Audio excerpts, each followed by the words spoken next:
Hello, my name is Dear Vincent and I go to 7 at school, and this is my project on how to grow microgreens using fish waste as a fertiliser. I've numerically compared two methods with a control method. For the first method, I cut some holes in the styrofoam. Then I place a wick through it. After that, I place some hemp into the hole and put some cress seeds on it. The wick sucked up the water due to capillary reaction. For the second method, I cut some channels so the water would flow through it. Then I placed some hemp on it and then I planted microgreens in it. I connected that solar panel to this pump which pumped water into the channel.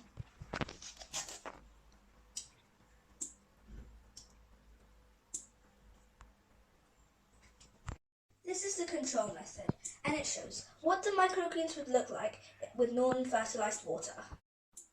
If we connected the solar panel directly to the pump would not have enough power to work.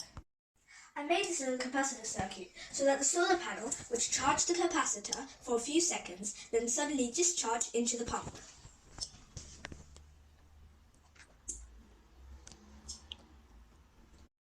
Let me explain how the circuit works. We use the switch to connect the solar panel to the capacitor. We turn the switch and we connect the capacitor to the pump, but obviously I can't spend all day turning the switch side to side. Instead of turning the switch on and off, we use a relay, which is an electromagnetic switch. It turns on when you give power to it, and it turns off when you remove the power. All we need now is a little timer, which sends electricity to the relay for a few seconds and stops sending it. This keeps on repeating. I used instructions from the internet and made the circuit on a breadboard. Now let's compare the two ways with the control method by measuring the plant growth during various days. At first, I tried measuring the plants at where they stood with a ruler, but then initially realised that it wasn't a very accurate method. I would uproot a plant and paste it on a piece of paper and individually measure them.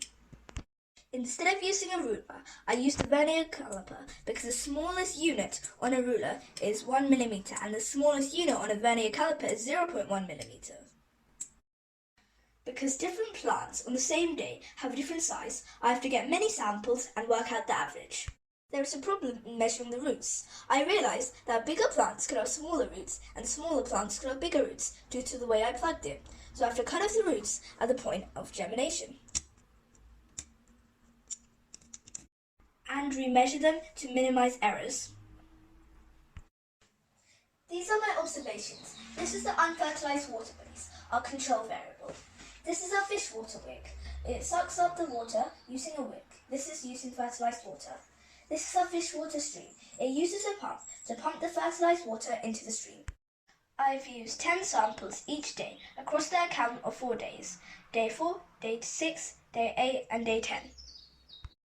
I inputted my measurements onto an Excel table and calculated my averages. This is the fish water stream, the fish water wick and the unfertilised water base, which is our controlled variable.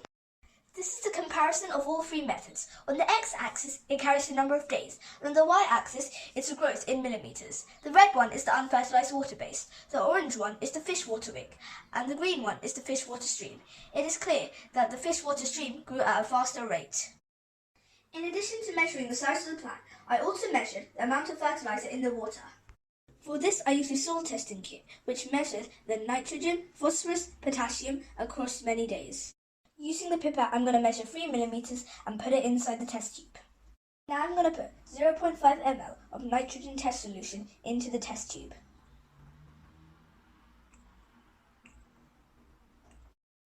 After 5 minutes, I waited for the colour to settle, so then I compared it with the colour chart. It turned out to be high in nitrate. I tabulated the results for the amount of fertiliser in the water, unfertilised water and fertilised water, throughout day 2 to day 10. The numbers on the chart correspond to the amount of fertiliser in the water, from high to low. However, for the fertilised water, we can see that there's a drastic change in the amount of nitrogen and a small change for the amount of phosphorus. But in the potassium, the level is staying the same and there is no change. And in conclusion, I can say that organic fertilised water from the fish tank is way more efficient than unfertilised water. Within the fertilised water, I can conclude that the fish water stream was much better than the wick. Using this method, farmers can now grow organic microgreens for their salads within